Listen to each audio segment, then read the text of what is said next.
Cumprimentamos a todos com a paz de nosso Senhor e Salvador Jesus Cristo. Estamos iniciando mais um EBD da TV. Eu sou o pastor Henrique, moro atualmente em Americana, São Paulo, antes morava em Imperatriz, Maranhão. Se você deseja nos convidar, entre em contato conosco. Nosso telefone ainda é o mesmo, telefone 99, DDD do Maranhão, e o telefone 991520454. Telefone da minha esposa, irmã Edna, telefone aqui de Americana, São Paulo, DDD 19, telefone 984482187. Meu e-mail, henriquelhas@hotmail.com. Queremos pedir a você que dê aí um joinha, um like e se inscreva no nosso canal. Assim, todos os vídeos que nós colocarmos no nosso canal você recebe em primeira mão.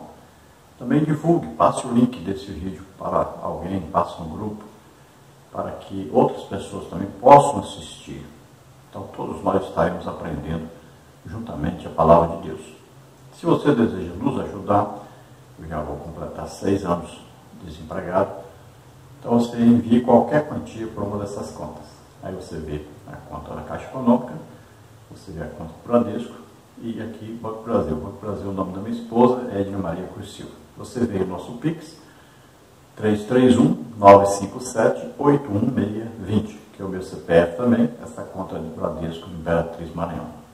Nós estamos estudando neste trimestre das revistas da CPAD com o tema Os Valores do Reino de Deus, a relevância do Sermão do Monte para a Igreja de Cristo.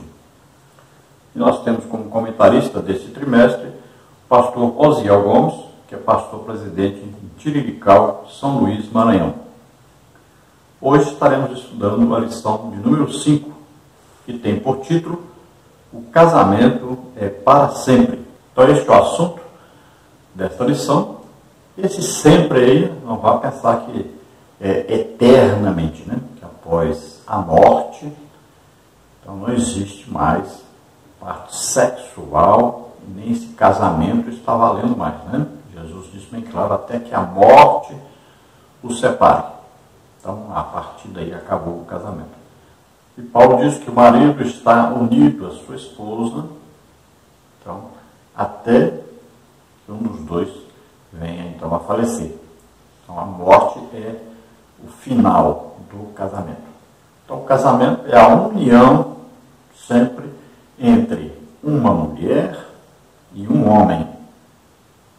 É sempre a união entre fêmea e macho. E é até que a morte os separe. Assim Deus criou, assim Deus fez. Então assim foi instituído o casamento por Deus. O primeiro casamento foi entre Adão e Eva. E a partir daí, esses dois se tornaram uma só carne. Houve uma junção, então, de corpos.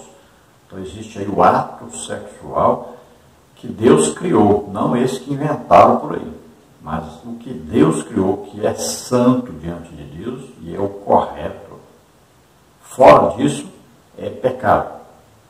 Então, é uma monogamia, é um homem só e uma mulher só. Existe aí a heterossexualidade, ou seja, sempre um macho, uma fêmea, um homem e uma mulher.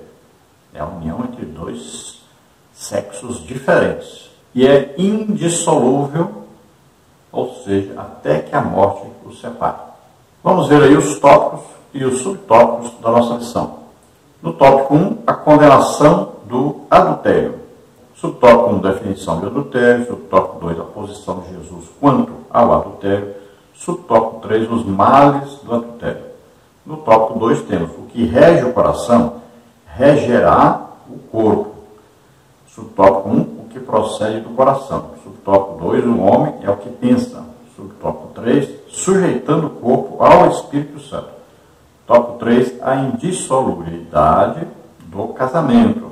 No subtópico 1, o casamento na perspectiva bíblica. Subtópico 2, o que fazer para que o casamento seja para sempre. Subtópico 3, casamento, uma união indissolúvel. Então, todos esses tópicos aí, subtópicos, estaremos estudando durante essa lição. Lembrando que todos os slides que nós usamos aqui estão disponíveis aí no nosso blog, depois nós colocamos lá no SlideShare, e aqueles que estão nos nossos grupos aí de WhatsApp e também do Telegram, nós disponibilizamos também o PowerPoint para poder você usar aí no seu data show, né, ou no projetor. Então, se você que deseja entrar nos nossos grupos, nosso grupo não é permitido você passar vídeo, passar música, não, somente eu posto ali. São grupos para que eu possa disponibilizar o material que eu preparo durante a semana para a lição. Então, existem os estudos escritos e existem os slides. Então, tudo isso você recebe gratuitamente aí pelos grupos. E também algum comentário, alguma coisa durante a semana, nós vamos acrescentando aí para ajudar aqueles que dão aula e aqueles que são alunos também. Então, se você deseja participar de um desses grupos, é só entrar em contato comigo aí pelo WhatsApp. O telefone está aí, 99951520454. Vamos então ao textual da lição, que está em Mateus 19:6, e diz assim: assim não são mais dois, mas uma só carne. Portanto, o que Deus ajuntou, não separe o homem. Então, quando existe a união sexual entre um homem e uma mulher, existe aí um casamento. Então, a partir daí, Deus é testemunha desse casamento, e o casamento, antes de que ele seja aí consumado pela justiça do país, ele já é consumado por Deus. Então, Deus é a primeira testemunha. Então, esta união é vista por Deus. Por isso que a Bíblia diz que você não pode pegar o templo do Espírito Santo, que é o seu corpo, e unir esse templo com uma prostituta, que é apenas para se satisfazer sexualmente. Porque para Deus, quando há uma união entre um homem e uma mulher sexualmente, isto é um casamento. E fora do casamento não pode haver sexo. Então, quando existe o ato sexual, se tornam então os dois uma só carne. Então existe a união carnal, existe a união sexual. E isto só pode haver dentro de um casamento. E quando existe o casamento, então Deus diz bem claro: o que Deus uniu, ele está dizendo que é Deus que une, então não separe o homem. O homem não pode separar. Se o fizer, estará em desobediência a Deus, estará em rebeldia contra Deus. A verdade prática diz: a vontade de Deus para o casamento é que ele seja vitalício. Na continuidade do Sermão do Monte, Jesus condena o adultério. Então, o desejo de Deus, a vontade de Deus é que o casamento seja vitalício, ou seja, até que a morte o separe. Então, o casal estará junto, estará unido, dentro, então, da vontade de Deus. Agora, até quando? Até que a morte o separe. Só a morte poderá separar este casal. Agora, é claro e é evidente que se houver o arrebatamento da igreja, e o casal for arrebatado, então foi até o dia do arrebatamento, não foi até o dia da morte, né? Então nós consideramos aí o arrebatamento como uma morte. Por quê? Porque houve uma transformação. O corpo terreno, né, se torna corpo celestial. O corpo material se torna espiritual. E Jesus diz que após então o arrebatamento, né, ou após aí a morte, não existe mais o ato sexual. Então Jesus disse bem claro, né, quando lhe perguntaram a respeito de um irmão casar com a viúva do outro para suscitar descendência, e ele disse bem claro que lá no céu, ou no reino espiritual, ou seja, após a morte, não existe mais a parte sexual, não existe o relacionamento sexual mais, portanto, não existe mais o casamento. Aqui, então, nós vemos que Jesus condena o adultério, então, a traição, né? Aí a quebra desta aliança da qual Deus foi testemunha. Então, quando alguém está casando, não é só ali as testemunhas humanas que estão ali, não é só ali assinar um papel. Mas ali Deus está presente, Deus é testemunha desse casamento. Tanto faz ser casamento de cristão ou não. Quando há uma união entre duas pessoas, isto é um casamento e diante de Deus é um casamento e deve durar até a morte de um dos dois. Vamos à leitura bíblica em classe, que está em Mateus 5, 27 a 32, que diz assim: Ouvistes que foi dito aos antigos, não cometerás adultério. Eu, porém, vos digo que qualquer que atentar numa mulher para a cobiçar, já em seu coração cometeu adultério com ela.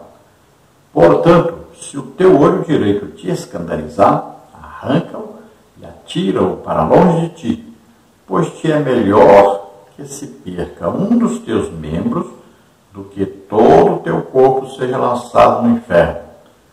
E se a tua mão direita te escandalizar, corta e atira para longe de ti, porque te é melhor que um dos teus membros se perca do que todo o teu corpo seja lançado no inferno. Também foi dito, qualquer que deixar sua mulher lhe dê carta de desquite, ou divórcio. Eu, porém, vos digo que qualquer que repudiar sua mulher, a não ser por causa de prostituição, faz que ela cometa adultério. E qualquer que casar com a repudiada, comete adultério. Então, quando Jesus diz ouviste que foi dito aos antigos, está se referindo, então, à lei dada por Deus a Moisés. Vamos aproveitar aqui e dizer, não existe lei de Moisés e lei de Deus como coisa diferente. Quando se fala lei de Moisés, está se referindo à lei que Deus deu a Moisés. Tem gente interpretando diferente, achando que Moisés tinha uma lei diferente da que Deus deu. Não. Moisés aplicava ao povo a lei que Deus deu. Então, quando o povo insistia em um pecado, não quer dizer que Moisés foi lá e disse assim, não, vou fazer aqui uma lei diferente e vocês podem cometer esse pecado. Não. Quando o povo queria insistir no pecado, né, insistia, ia até Moisés e tudo. Então nós cremos que houve, da parte de Moisés, um cansaço de estar lutando com aquele povo. E quando a pessoa dizia, não, mas eu tenho que separar, eu tenho que dar carta de divórcio, eu não aguento mais, e o povo insistia, até que ele dizia, então vai, faça. No tempo de Jesus, disseram, mas Moisés deu. Moisés mandou dar carta de divórcio. E Jesus disse, Moisés não mandou. Ele permitiu, é diferente de mandar. Porque Moisés não ia mudar a lei de Deus. Então, pela insistência, pela dureza dos corações deles, Jesus explicou bem claro, por causa da dureza do coração. Porque a pessoa queria, porque queria transgredir a lei. É como um pai que diz ao filho, menino, não coloca a mão na tomada, vai dar choque. Menino, não coloca a mão na tomada, vai dar choque. E ele vai falando até que o menino vai insistindo, e ele diz, menino, coloca a mão nessa tomada. E toma logo esse choque para você aprender. Foi isso que nós cremos que Moisés fez. Então Jesus vai explicar bem claro que ele é Deus. E ele pode interpretar corretamente o que está escrito na lei de Deus.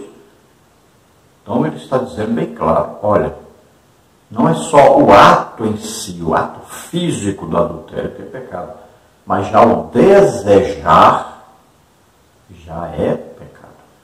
Então, quando a pessoa aninha em seu coração, no seu íntimo, ele olha uma mulher e já se vê adulterando, ele já está adulterando diante de Deus. Já é o pecado cometido, então, diante de Deus. Então ele fala dos olhos, não quer dizer que você vai arrancar seus olhos, quer dizer que você vai olhar para o outro lado. A gente ensina sempre, né, os jovens, principalmente, se você parar o olho, né, e ver que vai pecar, coloca a mão assim e dá um tapa na sua cara, vira a cara para o outro lado. Pronto, isso é arrancar o olho, é tirar o olho, porque vem aí a concupiscência dos olhos, que é o que? O desejo nasce desse olhar. Então você é atraído, assim como Eva foi atraída pelo olhar. Então esse olhar vai causar agora o quê? O desejo de experimentar. Aí vem o que? A concupiscência da carne, é o desejo de experimentar, de tocar. Por isso Jesus disse sobre a mão, cortar a mão. Então não vai cortar a mão, é tirar a mão. Não coloque a mão, não toque, porque esse toque vai incendiar já o desejo que vem através dos olhos. Então veja, a porta do pecado, da entrada desse pecado sexual, desse pecado de adultério, vem então pelos olhos, depois o corpo quer tocar, quer encostar. E depois vem a soberba da vida, que é dizer que é melhor do que os outros porque fez isso. Então é querer se exaltar aí, querer se aparecer, querer ser maior do que os outros porque fez isso. Então é a soberba da vida. Então essas três coisas sempre estão envolvidas no pecar. Então cuidado com os olhos, evite já na primeira vez os olhos. Se você caiu já nessa, então evite o toque. Porque aí, muito provavelmente, você não conseguirá resistir mais. Lembrando que Jesus disse que já é adultério quando você olha, então, você é casado, olhou, desejou, já é pecado. Você é solteiro, outra pessoa é casada, então você olhou e desejou, já é o pecado. Então Jesus condena aqui aquele divórcio, que existe muito hoje, a carta de desquite, o divórcio, por qualquer motivo, uma brigazinha, por causa de uma comida, alguma discussão, aí já começa a dizer que não se combinam, que discutem muito, começa então qualquer coisinha as pessoas querem se separar. Veja aí, por exemplo, esses artistas aí de novela, de filmes, essas pessoas casam e descasam, casam e descasam. Estão exatamente como na época de Noé. Casavam-se e davam-se em casamento. Isso é pecado terrível diante de Deus. Estão em adultério.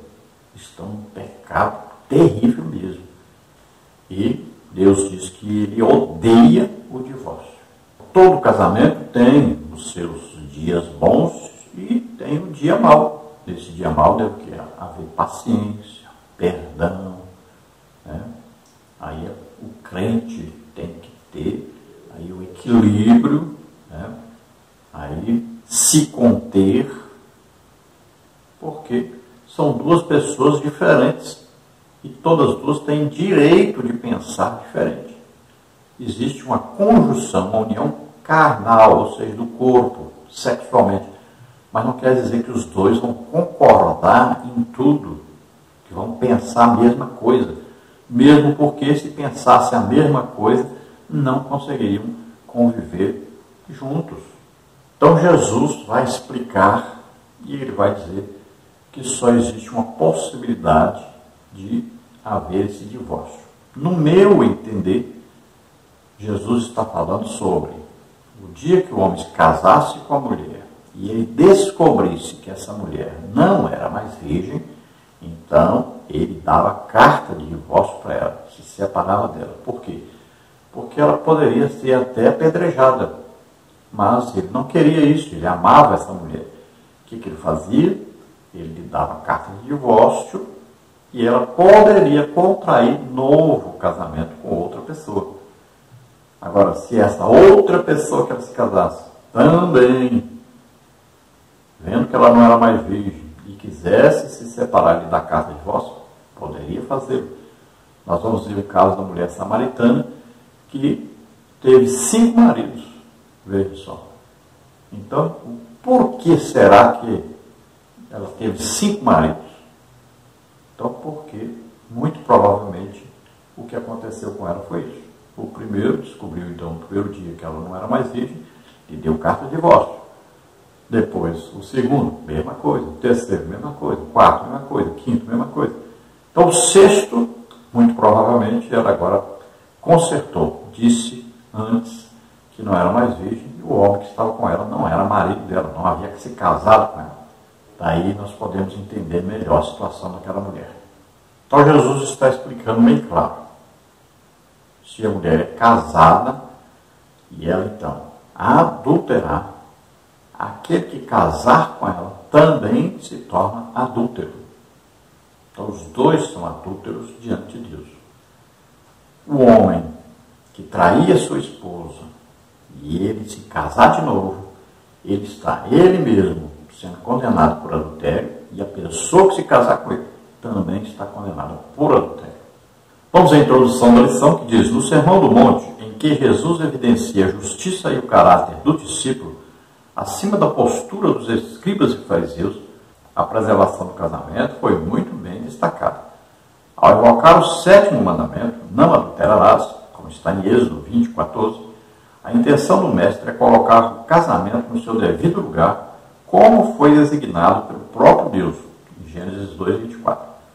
Na continuidade do seu ensino, Jesus expressa que tudo começa no coração.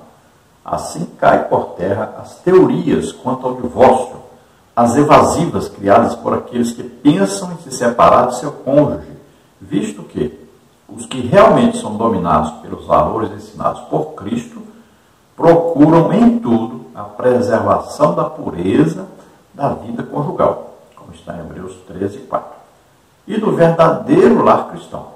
Em Mateus 5:27-32, Jesus esclarece que não há espaço para uma moral dupla, como deseja uma sociedade degenerada. Então, Jesus, no Sermão do Monte, fala bem claro a respeito, então, do 7º mandamento, não adulterarás. E veja que dentre os mandamentos existe também: não cobiçarás, não desejarás a mulher do próximo, as coisas do próximo, essa cobiça. Né? Então, esse desejar a mulher do próximo já é um adultério. Então, veja só, diante do ensino de Jesus Cristo, ele está explicando que não é só a união dos dois corpos fora do casamento, mas também o desejar sexualmente alguém fora do casamento. Já é, então, um adultério. Então, existe uma condenação para isso. E nós temos que tomar todo o cuidado em manter o nosso coração puro. E para isso nós devemos conservar o nosso casamento. Estarmos sempre em união, em amor ao nosso cônjuge. Devemos aí fazer de tudo, nos esforçarmos, e quanto mais necessário, mais esforço haverá. Porque nós temos que estar sempre unidos ao nosso cônjuge. E nunca, nem pensar, mas nem imaginar, nem arquitetar no coração uma separação. Temos que evitar a todo custo, porque isso vai ofender ao próprio Deus. Ele criou o casamento, ele testemunha desse casamento. Então, um cristão, ele vai preservar o ensino de Jesus. O casamento até que a morte separe. Então, o cristão nunca vai pensar em separação. Infelizmente, nós temos visto aí dentro da igreja muita gente que deixou de considerar os ensinos de Jesus, começou a inventar aí história e tal.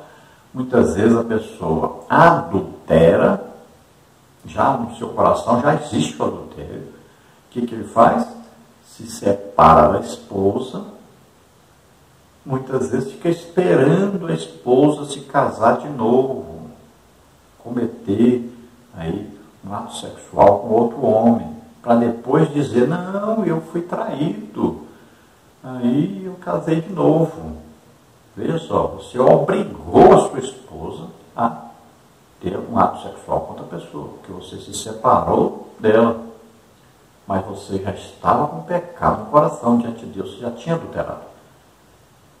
Muitos também adulteram mesmo, e aí se separam e dizem que tem direito a casar de novo. Então, está acontecendo muito isso dentro da própria igreja, principalmente por líderes ou pessoas de aquisição financeira mais alta, principalmente por esses dois tipos de pessoas. Então, muito cuidado, porque Deus vê tudo, sabe tudo, conhece os pensamentos e as intenções do coração.